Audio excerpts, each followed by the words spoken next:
Class teacher versus student. Subodh Chatterjee नाम का एक स्कूल टीचर रहता था। क्लास में अच्छा पढ़ाता था, मगर उसकी एक बुरी आदत थी। वो जिस क्लास में पढ़ाता था उसी क्लास में कोई ना कोई चीज चुरा कर बच्चों को सताता रहता था। एक बार सुबोध पाठ पढ़ा रहा था कि तभी उसे एक स्टूडेंट का नया बैग दिखा। सुबोध अपने मन में, अरे ये बैग कितना अच्छा है, मैं आज इसे सताऊंगा, यूं सोचा। लंच ब्रेक में बच्चे खाने के लिए बाहर गए। सुबोध उस बैग के अंदर रहे सारे चीजों को बाहर रखकर सिर्फ बैग को ही चुराया।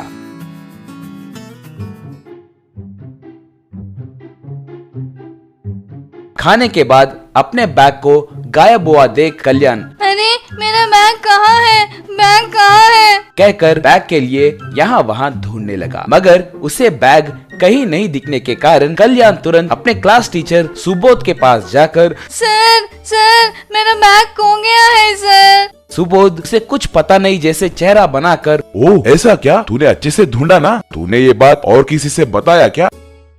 आपके रहते हुए मैं और किसी को कैसे बताऊंगा सर? आप सीबीआई ऑफिसर की तरह हर चीज को यूं ही ढूंढ लेते हो ना, मेरे बैग को भी ढूंढिए सर। हाँ वो तो सच है। ठीक है, तुम्हारे बैग की चोरी हुए 20 मिनट हो रहे हैं, यानी लंच ब्रेक में किसी ने चुराया होगा। उस चोर को कैंपस के बाहर जाना बहुत मुश्किल है, क्योंकि बाहर सिक्योरिटी वाले रहते हैं ना। इसका मतलब इस 20 मिनट में वो ज्यादा से ज्यादा कितना दूर जा सकता होगा? उस तरफ नहीं जा सकता, इस तरफ मुश्किल है। उसने लाइब्रेरी में या बाथरूम में ही छुपाया होगा, मगर लाइब्रेरी में कोई बैग ज्यादा देर वहीं पड़ा रहेगा तो लाइब्रेरियन देखकर बोल देगा ना, उसने तो अभी तक कुछ नहीं कहा। इसका मतलब लाइब्रेरी में नहीं है, अब सिर्फ बाथरूम ही बच गया है। बाथरूम में जाकर देखो, वहाँ मिल जाएगा शायद। कल्याण सुबोध के कहे प्रकार बाथरूम में जाकर ढूंढा, वहाँ उसे अपना बैग मिला। तभी कल्याण सुबोध के पास आकर, सर आप बहुत महान हो सर, आपने मेरा बैग कहाँ है अच्छे से पता लगाया सर। कल्याण अपने क्लासरूम में अपने दोस्तों से सुबोध सर के महानता के बारे में बोलने लगा। सुबोध चोरी छुपे उसके बातें सुनकर अपने मन ही मन में बहुत खुश होने लगा। यही उसकी बुरी आदत, मगर उस क्लासरूम का क्लास लीडर राजू नाम के लड़के को अपने मन में एक शक था। ये क्या, हर खोया हुआ चीज यही कैसे ढूंढ लेते हैं? कुछ तो गड़बड़ है। क्या यही चोरी करके फिर यही उसे ढूंढने में मदद कर रहे हैं क्या? सोचा। अगले दिन राज एक पेन लाया। सुबोध हरदम के जैसे ही पाठ पढ़ाने क्लासरूम में आया। राज तब उठकर, सर मैं आपको एक जादू दिखाऊं क्या? ये बहुत कीमती पेन है सर, मेरे पिताजी इसे अमेरिका से लाए। इस पेन के बहुत सारे फीचर्स है। ओह ऐसा क्या, बहुत खूब बहुत खूब, संभल के अपने बैग में छिपा लेना। बच्चे हरदम के जैसे खाने के लिए बाहर गए। तभी लंच ब्रेक में सुबोध क्लासरूम में आकर उस पेन को चुरा लिया। राज क्लासरूम में आकर अपने बैग में पेन के लिए देखा। रे मेरी पेन नहीं दिख रही है रे, कहकर रोने लगा। रो मत रे, तुम्हारा पेन तुम्हें जरूर मिलेगा। तुम जल्दी जाकर सुबोध सर से मिलो। सुबोध सर को बताने की जरूरत नहीं है रे, ये पेन कहाँ पर है मैं आसानी से पता कर सकता हूँ, क्योंकि अगर कभी भी ये पेन खो गया तो मेरे पास एक की चेन है। अगर उस की चेन के बटन को दबाया तो की कहकर आवाज आएगी, तब हम आसानी से उसे ढूंढ सकते हैं। ओह ऐसा क्या, चलो रे हम सब मिलकर ये बात सुबोध सर को बताकर पेन ढूंढेंगे। ऐसे बच्चे सुबोध सर के पास आए।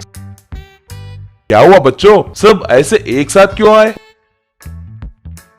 सर आज राज का पेन चोरी हुआ है सर। ओह ऐसा क्या, पेन चोरी हुई है, क्या मैं तुम्हारी मदद करूं? जरूरत नहीं है सर, पेन कहाँ पर होगी मुझे पता है, मैं उसे ढूंढ सकता हूँ।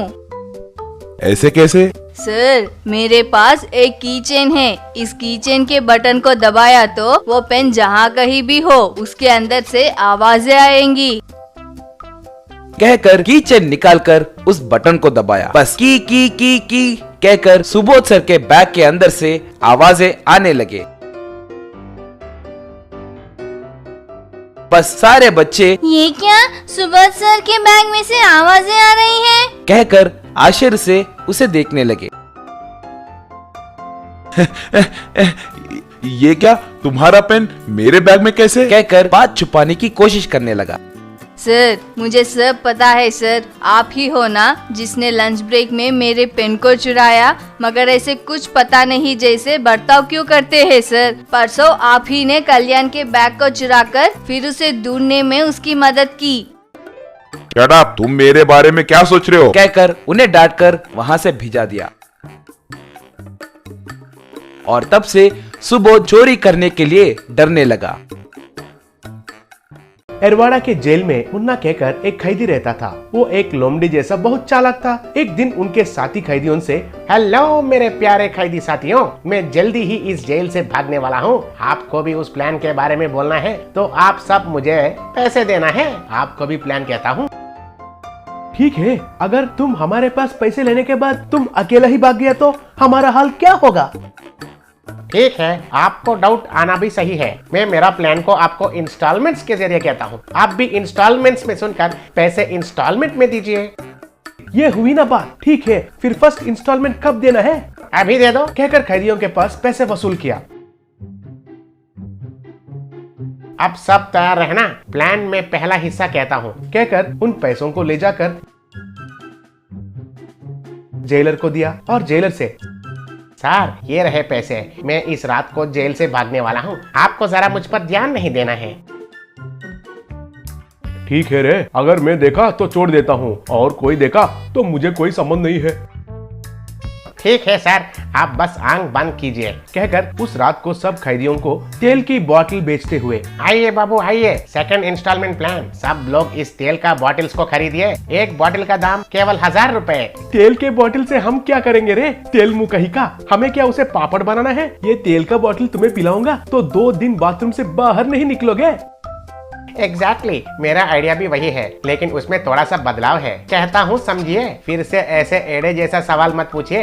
ये तेल का बॉटल पापड़ बनाने के लिए नहीं, हमारे बदन पर लगाने के लिए। अगर कोई पुलिस हमें पकड़ने के लिए कोशिश करेंगे तो हम फिसल जाते हैं। अगर मेरा प्लान अच्छे से क्रियान्वयन हुआ तो एक पुलिस भी हमें नहीं पकड़ सकेगा। इतना और कॉन्फिडेंस नहीं रहना चाहिए रे मुन्ना। पुलिस को एड़े समझे हो क्या? एक भी हमें क्यों नहीं पकड़ सकेंगे? कैसे नहीं पकड़ सकेंगे? मैं पहले से ही बहुत पुलिस वालों को पैसे देकर खरीद लिया। फिर भी अगर वे हमें धोखा देंगे तो उसके लिए मेरे पास प्लान बी भी तैयार है। इस रात को हम पुलिस लोग खाने वाले बिरयानी में मोशन का दवाई मिला देंगे। वो बिरयानी खाकर एक पुलिस भी बाथरूम को छोड़कर बाहर नहीं निकलेगा। वही समय पर हम आराम से बाहर निकल सकते हैं। अरे सुपर मुन्ना सुपर, तुम्हारे स्केच तो बढ़िया है। इस स्केच को बनाने में कितने कलर पेन्स का इस्तेमाल किया है तुमने? स्केच तो बहुत थ्रिलिंग लग रहा है। ओके ओके, आपका प्रशंसा बाजू में रखिए। जेलमेट्स, अब हम पुलिस के खाने में मोशन का टैबलेट्स को मिलाएंगे। चलिए। कहकर धीरे से रसोई में जाकर उनके खाने में टैबलेट्स को मिला दिया। वो खाना खाकर सब पुलिस वाले बाथरूम के ओर भागने लगे। एक पुलिस वाला, अरे मेरे पेट में तो बहुत गड़बड़ हो रहा है, गुड़ गुड़ गुड़ गुड़ कहकर कबाड़ी खेल रहा है। कहकर बाथरूम में गया। उनके पीछे और एक पुलिस आकर दरवाजे को खटखटाते हुए, अरे वो स्वामी अंदर क्या कर रहा है? जल्दी से बाहर निकलो, मैं रोक नहीं पा रहा हूँ, इधर मेरा डैम खोलने वाला है रे बाबू। कहकर जल्दी करने लगा। ऐसे सारे पुलिस क्यू में खड़े होकर एक बड़ा क्यू बना दिए। बाथरूम के लिए एक से एक झगड़ा करने लगे। इतने में एक पुलिस, अरे बाप रे, इस बाथरूम के लिए इंतजार करके मेरा पैंट खराब हो जाएगा लग रहा है, मैं जाकर उन कैदियों का बाथरूम यूज करता हूँ। कहकर उधर भागने लगा। इतने में तेल लगाकर सब कैदी मुन्ना के पास आए। बॉस मुन्ना, अब तक तो प्लान अच्छा चल रहा है, अगला प्लान क्या है जल्दी से बोलो, मुझे तो बहुत टेंशन हो रहा है। ये लो सारे इंस्टॉलमेंट्स मिलाकर एक ही बार ले लो, अब से नो इंस्टॉलमेंट्स प्लान। कहकर सारे पैसे दिया। ये देखकर बाकी के कैदी भी मुन्ना को पूरे पैसे दे दिए। वो सारे पैसे एक शर्ट में बांधकर जेल के ऊपर एक पाइप को पकड़कर ऐसे धीरे जाने लगा। उसके पीछे सारे कैदी भी जाने लगे। इतने में उनको देखकर, अरे ये कैदी सब भाग रहे हैं रे, कहकर चिल्लाया। अरे अब मैं उनको पकड़ने का पोजीशन में नहीं हूँ, मेरे दोनों हाथ मेरे पैंट को आगे पीछे पकड़कर बिजी है, मुझे छोड़ दो। कहकर बाथरूम के पास ही इंतजार करने लगा। इतने में कुछ पुलिस आकर पाइप पर भाग रहा मुन्ना पर गन्स निशाना लगाकर, मिस्टर मुन्ना, शिष्टापूर्वक अपने आप को हवाले करो, नहीं तो तुम्हें शूट कर देंगे। तब मुन्ना उनका शर्ट में बांधा पैसों को नीचे फेंका। तब पैसे बारिश जैसे गिरने लगे। उन पैसों को देखकर पुलिस ऐसे ही रह गए। कुछ पुलिस तो उनको इकट्ठा करने लगे। तब मुन्ना और कुछ कैदी जेल से खुशी से भाग गए।